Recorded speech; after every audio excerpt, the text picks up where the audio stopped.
Youth Congress secretariat മാർച്ചിലെ സംഘർഷവുമായി ബന്ധപ്പെട്ട കേസിൽ youth Congress അധ്യക്ഷൻ രാഹുൽ മാങ്കൂട്ടത്തിനെ റിമാൻഡിൽ വിട്ടിരിക്കുന്നു. ജാമ്യാപേക്ഷ കോടതി തള്ളുകയാണ് ചെയ്തിരിക്കുന്നത്. വി വിനോദ് ചേർന്നു. വിനോദ്, ആരോഗ്യ പ്രശ്നങ്ങളില്ല എന്നുള്ള പരിശോധനാ ഫലം വന്നതോടുകൂടി സ്വാഭാവികമായിട്ട് റിമാൻഡ് ചെയ്യാനുള്ള സാധ്യത തന്നെ നേരത്തെ വിലയിരുത്തപ്പെട്ടതാണ്. ആ രീതിയിലേക്ക് കോടതി കടന്നിരിക്കുന്നു എന്നാണോ മനസ്സിലാക്കേണ്ടത്?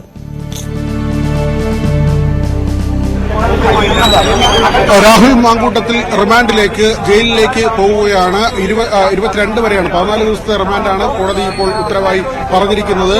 പൊതുമുതൽ നശിപ്പിച്ചു, ഉദ്യോഗസ്ഥരെ അവരുടെ കൃത്യനിർവഹണം തടസ്സപ്പെടുത്തി, അവരുടെ ദേഹോദ്രവം, ഗുരുതരമായ മുറിവ് ഉണ്ടാക്കൽ തുടങ്ങിയ കുറ്റങ്ങളാണ് എഫ്ഐആറിന്റെ ഭാഗമായി ചുമത്തിയിരുന്നത്.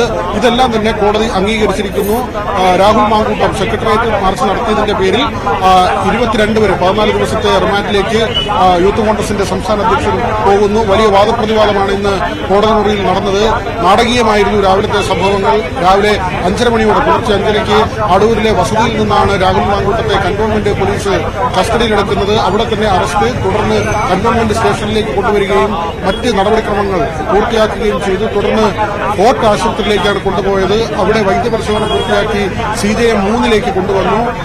വലിയ വാദപ്രതിവാദം, അതായത് നടപടിക്രമങ്ങളിൽ വീഴ്ചയുണ്ടെന്ന കാര്യമാണ് ഒന്നാമത് പ്രതിഭാഗം ചൂണ്ടിക്കാണിച്ചത്. നോട്ടീസ് നൽകിയിരുന്നില്ല, സ്റ്റേഷനിൽ എത്തിച്ചാണ് ഈ നടപടിക്രമം പൂർത്തിയാക്കിയത്. അങ്ങനെയുള്ള ഈ കേസിന്റെ നടത്തിപ്പിലെ ചില പ്രശ്നങ്ങൾ, അല്ലെങ്കിൽ കേസുമായി ബന്ധപ്പെട്ട് പോലീസ് സ്വീകരിച്ച നടപടികളിലെ പിശകുകൾ എന്ന തരത്തിൽ പ്രതിഭാഗം ഉന്നയിച്ചു. മറ്റൊന്ന് പ്രധാനമായും പറഞ്ഞത് രാഹുൽ മാങ്കൂട്ടത്തിന്റെ ആരോഗ്യസ്ഥിതിയാണ്. ഈ സെക്രട്ടേറിയറ്റ് മാർച്ചിന് ശേഷമുണ്ടായ ആ ഒരു സംഘർഷത്തിൽ ആരോഗ്യ പ്രശ്നങ്ങൾ ഉണ്ടാവുകയും ബ്ലഡ് തലയിൽ ക്ലോട്ട് ചെയ്തിട്ടുണ്ടെന്ന കാര്യം പറയുകയും ചെയ്തു. അതിന്റെ ചികിത്സയാണ് സ്വകാര്യ ആശുപത്രിയിൽ തേടിയതെന്ന കാര്യവും പറഞ്ഞു. തുടർന്നാണ് വീണ്ടും വൈദ്യപരിശോധന നടത്താൻ കോടതി നിർദ്ദേശിച്ചത്. ജനറൽ ആശുപത്രിയിലായിരുന്നു ഈ വൈദ്യപരിശോധന. ആ വൈദ്യപരിശോധനയുടെ റിസൾട്ട് ഗുരുതരമായ ആരോഗ്യ പ്രശ്നങ്ങൾ ഇല്ല എന്ന തരത്തിലായിരുന്നു. ആ റിപ്പോർട്ട് പരിഗണിച്ചു എന്ന് വേണം നമ്മളിപ്പോൾ മനസ്സിലാക്കാൻ. അതുതന്നെയാണ് ഏറ്റവും പ്രധാനമായി കോടതി പരിഗണിച്ചത്.